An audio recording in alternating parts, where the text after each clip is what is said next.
Anak pejabat kembali berulah.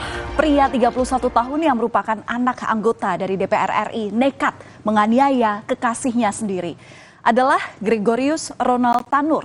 Anak anggota DPR RI ini dengan sadis menganiaya korban hingga akhirnya meregang nyawa. Polisi pun kini telah menetapkannya sebagai tersangka.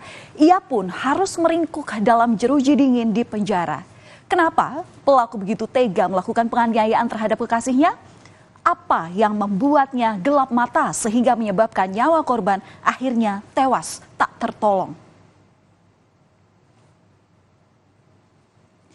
Saudara, pertemuan tersangka dengan korban ini sebenarnya berawal pada Mei 2023 lalu. Gregorius dan Andini mulai menjalani hubungan asmara di Surabaya, Jawa Timur. Sekitar 5 bulan memadu kasih, kedekatan keduanya pun sempat diunggah di akun media sosial TikTok perempuan yang berusia 29 tahun ini. Seakan tak pernah terjadi masalah, mereka berdua kerap menghabiskan waktu bersama.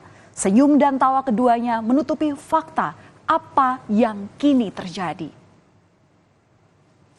Kemudian pada 4 Oktober 2023, suasana malam yang seharusnya membahagiakan bagi korban berubah menjadi petaka.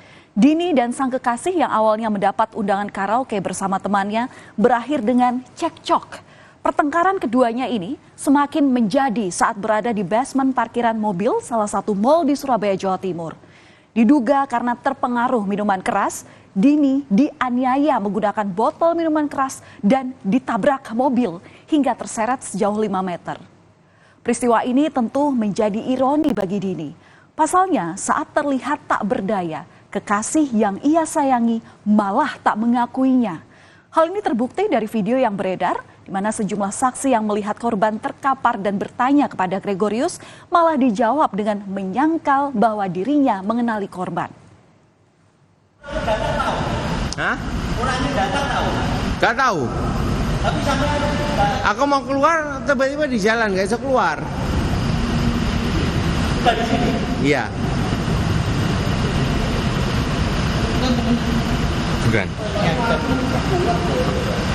Ini apa? Setelah didesak oleh sejumlah saksi, tersangka pun akhirnya membawa korban pulang ke apartemen. Rekaman CCTV menjadi saksi saat tersangka tiba di lobi apartemen. Bahkan raut muka tersangka di sini terlihat tersenyum seakan tak bersalah. Dibantu dengan sejumlah saksi lainnya, korban kemudian dinaikkan ke kursi roda untuk dibawa masuk ke apartemen tersangka. Namun, suasana berubah menjadi mencekam. Korban yang tampak lemas semakin tak sadarkan diri. Tersangka pun panik hingga menangis dan meminta bantuan. Untuk memastikan bagaimana kondisi korban, tersangka akhirnya membawanya ke Rumah Sakit National Hospital di Surabaya. Di sini, tersangka semakin panik dan menangis histeris usai korban dinyatakan meninggal dunia. Dini meninggal dengan luka memar di sejumlah tubuhnya. Menurut dokter, Dini bahkan sudah meninggal sebelum sampai di rumah sakit. Saudara, atas peristiwa ini tersangka sempat berusaha menutupi penyebab kematian korban dengan memberikan keterangan bohong kepada polisi. Bahkan tersangka juga sempat meminta rekaman CCTV di TKP sebanyak 2 kali pada waktu malam kejadian. Namun saat itu pengelola yang berhadapan langsung dengan tersangka tak memberikan rekaman karena CCTV lift ini merupakan wewenang pihak mall.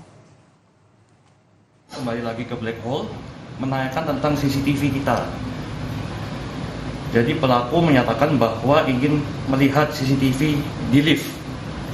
Waktu itu alasannya adalah pengen lihat CCTV karena ceweknya ini jengkel karena merasa ditampar oleh para pelaku. Dan kemudian pelaku kembali lagi sendirian dan menanyakan hal yang sama. Tentunya kita juga menjawab hal yang sama, bahwa CCTV ini bukan di atas wewenang kita, tetapi wewenang manajemen mall. Penyelidikan hingga olah tempat kejadian perkara yang dilakukan polisi akhirnya mengungkap fakta apa yang sebenarnya terjadi terhadap korban. Barulah diketahui pada Selasa malam 3 Oktober 2023 sekitar pukul 9 malam atau 9:32 waktu Indonesia Barat, Dini bersama tersangka mendapat undangan karaoke di Black Hole KTV oleh temannya. Acara ini berlangsung sampai tengah malam hingga akhirnya keduanya memutuskan untuk pulang. Namun, baru saja keluar ruangan karaoke, cekcok antara keduanya terjadi. Penganiayaan kemudian dialami oleh korban tepatnya pada tanggal 4 Oktober 2023 atau pada Rabu dini hari sekitar pukul 00.10 waktu Indonesia Barat. Polisi akhirnya menangkap pelaku dan menetapkannya sebagai tersangka. Dan untuk mempertanggungjawabkan perbuatannya, tersangka telah ditahan dengan ancaman pasal penganiayaan yang mengakibatkan korban tewas dengan hukuman 12 tahun penjara. Terjadi perkara penganiayaan yang mengakibatkan meninggal dunia dan atau karena kelalaiannya mengakibatkan orang mati. Sebagaimana dimaksud dalam pasal 351 ayat 3 dan atau pasal 359 KUHP. Kalau motif itu masih kami pendalaman ya, terkait dengan yang bersangkutan itu anak pejabat itu nanti kami pendalaman ya.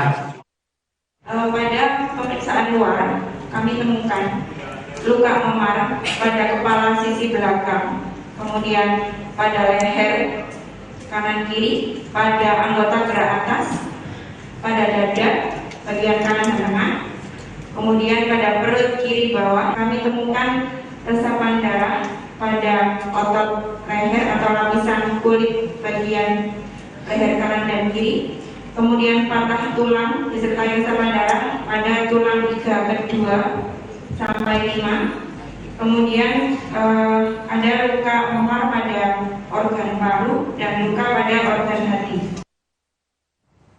Saudara, jenazah Dini Sera Afrianti, korban penganiayaan pacarnya di Surabaya, Jawa Timur, tiba di rumah duka yang ada di Kampung Gunung Guruh Girang, Desa Babakan, Kecamatan Cisaat, Kabupaten Sukabumi, Jawa Barat.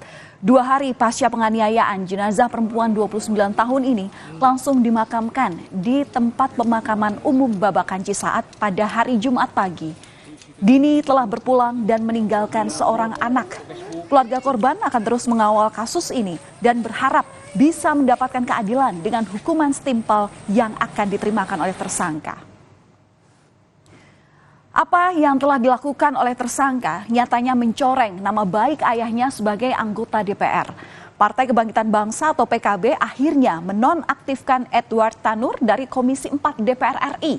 Edward Tanur dinonaktifkan di Komisi 4 DPR oleh fraksi PKB pada Senin ini 8 Oktober 2023. Pemberian sanksi ini dilakukan agar Edward Tanur bisa fokus menyelesaikan perkara anaknya yang menganiaya seorang perempuan hingga tewas mengenaskan di sebuah tempat hiburan malam di Surabaya. Untuk menonaktifkan saudara Edward Tanur dari seluruh tugasnya di semua komisi. Jadi dia kita tarik dari komisi biar dia non-komisi untuk menyelesaikan persoalan yang menimpa anaknya ini. Karena kami sangat prihatin terjadi hal semacam itu dan kami berharap hati kami itu ada di korban.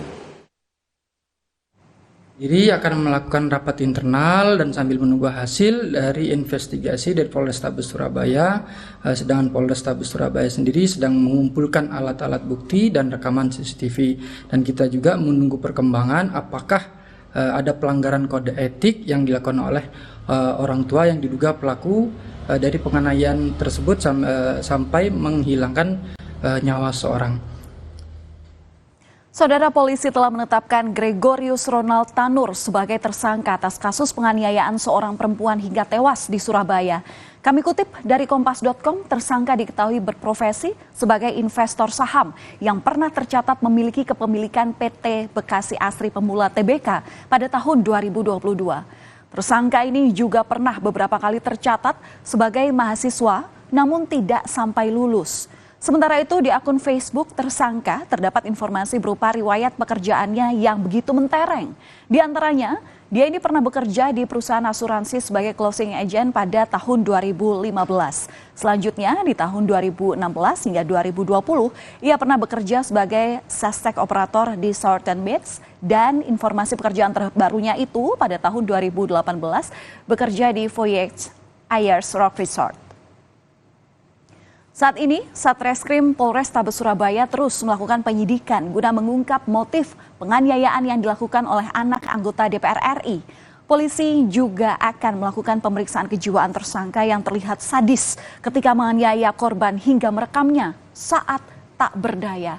Selain itu, tes narkoba juga akan dilakukan untuk mengetahui tersangka dalam pengaruh minuman keras saja atau narkoba juga. Posisi pacarnya atau korban ini sudah jatuh tertidur, kemudian ada satpam di sekelilingnya. Pelaku berusaha untuk merekam peristiwa itu. Ya, itu adalah dari handphone milik pelaku itu sendiri. Alasannya untuk apa itu direkam? Alasannya hanya untuk merekam saja. Sudah ada pendalaman dan soal psikologis ini, barangkali psikopat ini kalau melihat sampai merekam. Saat ini kami belum melakukan pemeriksaan terhadap ahli, baik itu psikolog, psikiater, kami belum. Sementara itu, sempat berupaya untuk melaporkan Kapolsek Lakar Santri dan Kanit Serse ke Propam Polda Jawa Timur, kuasa hukum korban kini terlihat melunak. Meski sempat memprotes atas pasal yang disangkakan tersangka bukan pembunuhan seperti laporannya, namun penganiayaan. Nah, kini kuasa hukum korban akan melihat perkembangan penyidikan. Tim kuasa hukum korban baru akan melakukan langkah hukum lebih lanjut jika ada penghilangan pasal yang dilaporkan. Menghormati proses hukum yang berjalan. Atas adanya informasi bahwa tersangka ini tidak dijerat pasal pembunuhan, bahwa dalam laporan polisi tertulis yang sudah kami buat, di sana jelas dituliskan bahwasannya laporan kami yaitu 351 ayat 1 dan atau pasal 338 yang di sana adalah ancaman pembunuhan. Jika nanti ditemukan ternyata adanya penghilangan salah satu unsur pasal, tentunya kami tidak akan diam saja. Kami pasti akan melakukan langkah-langkah hukum lebih lanjut demi melindungi hak-hak hukum dari klien kami. Kasus penganiayaan hingga mengakibatkan korban meninggal dunia oleh anak DPR RI sampai saat ini memang telah membuat geram. Penyidikan lanjutan masih diteruskan polisi untuk mengetahui motif di balik penganiayaan yang diduga kerap dialami oleh korban. Keluarga korban berharap proses hukum yang berjalan dapat transparan tanpa adanya intervensi. Saudara, program Berita Utama masih akan hadir usai jeda dengan informasi salah satunya mengenai lomba karapan sapi memperebutkan Piala Presiden di Bangkalan, Jawa Timur ricuh usai salah satu peserta merasa dicurangi.